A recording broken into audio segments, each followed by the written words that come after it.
Hi everyone. Hi Apples. This is Jaboneta, co-founder of the Yellow Boat of Hope Foundation and head of corporate affairs at Philippine Business for Social Progress. I'm here today to share with you the Yellow Boat story.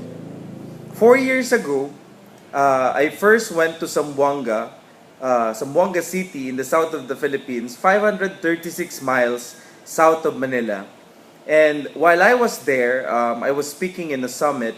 While I was there, I met a friend who shared with me that in a year before that summit, they went to a village called Layag Layag, and they encountered a group of kids who were swimming. And the way they describe it is the kids were swimming and they had plastic bags in one hand and they were swimming with the other hand. And so they got curious. It was early in the morning, and they asked one of the kids, Najra, "What are you doing?" And the kids sort of even got surprised that they had to ask the question. Answered, "We're going to school," and that's when my friend realized that they're actually swimming to school. And that's why they had to wrap the school bag into a plastic bag. And the reason why they were swimming to school is, they live on houses on stilts because their parents were seaweed farmers or fishermen. And, those that really wanted to go to school would have to swim. And, you know, I just remembered that day that, I've heard. I also come from Mindanao, from Cotabato City, and I've heard of all these stories of children struggling to go to school, like walking 2 to 3 kilometers, walking 2 to 3 hours just to get to school. But it was the first time I heard of a story where kids have to swim to school. I now joke that we often hear of kids here in Manila who skip school to go swimming, but here were kids who went swimming so that they can go to school. And so, later that night when I got back in Manila, I just couldn't shake the story off. It really disturbed me, but it also inspired me. And, I decided to share. I was staring at my laptop and I decided to share it on my Facebook account. And, I just shared, like a one-liner. I just came from Zamboanga and I heard of an amazing story where kids swim to school. And, I went to sleep. And the next day, to my surprise, a lot of my friends began commenting, "How can we help? How can we help? How can we help?" And one of them, his name is Josiah Go, immediately donated 5,000 pesos. And that started the mini fundraising campaign, which was then called the Zamboanga Funds for Little Kids. And within 1 week, we had 70,000 pesos, which we believe was enough to, buy them a boat.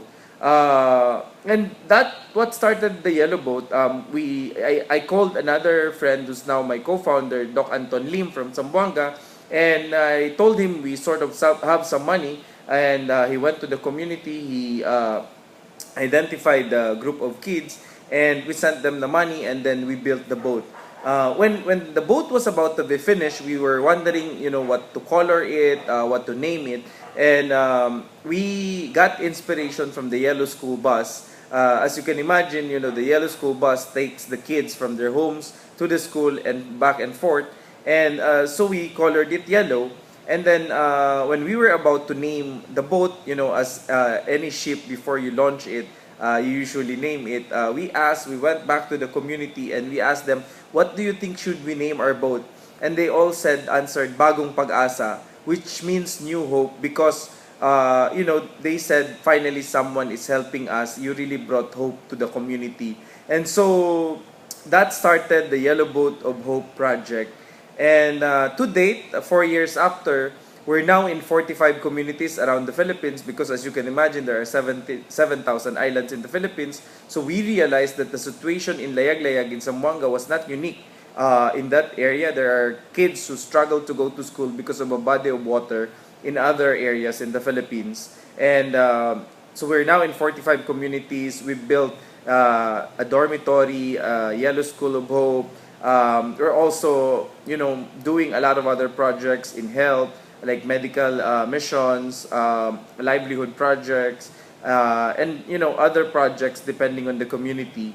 And I think we've given around 1,200 boats. The bulk of that went to our efforts called Adapt a Fisherman to provide boats to fishermen who lost their boats because of Typhoon Pablo and Typhoon Yolanda. And looking back, I feel I have this personal theory on hope, which I feel could explain why the original campaign became viral, why it became successful, and what was effective. And I feel it starts. It I have my theory of hope, and it really starts with H, which is harnessing your potential, or finding your passion in life. Even after 4 years into the project, I still feel passionate about the project. I wake up early in the morning, ready to go out there and make things happen, and I stay late at night wondering about the possibilities. And as in any project, I don't think it will succeed if you're not passionate about it.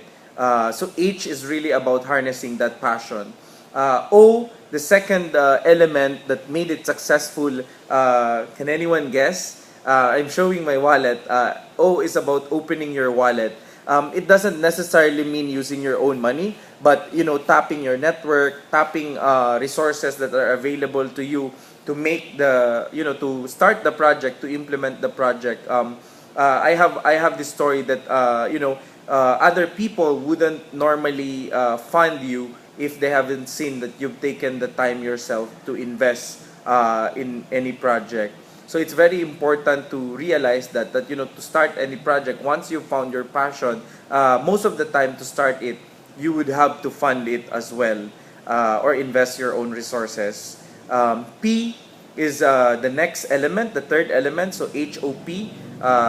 P is about perspiring or taking action. I believe it was Albert Einstein who said that everything in life is 1% inspiration and 99% perspiration. So, nothing gets done if you don't go out there and, get your hands dirty.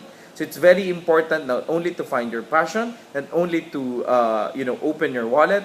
It's also important that you go out there and actually do it. The last element that made the project successful, E, it's really about empowering others. And this is why I love sharing the story, because I want other people to copy what we did, and learn from our lessons, learn from our failures, learn from our successes. And that's really how you spread hope. Finding your passion, opening your own wallet sometimes, or using your own resources, the network available to you, going out there and just do it, perspiring, and lastly, empowering others.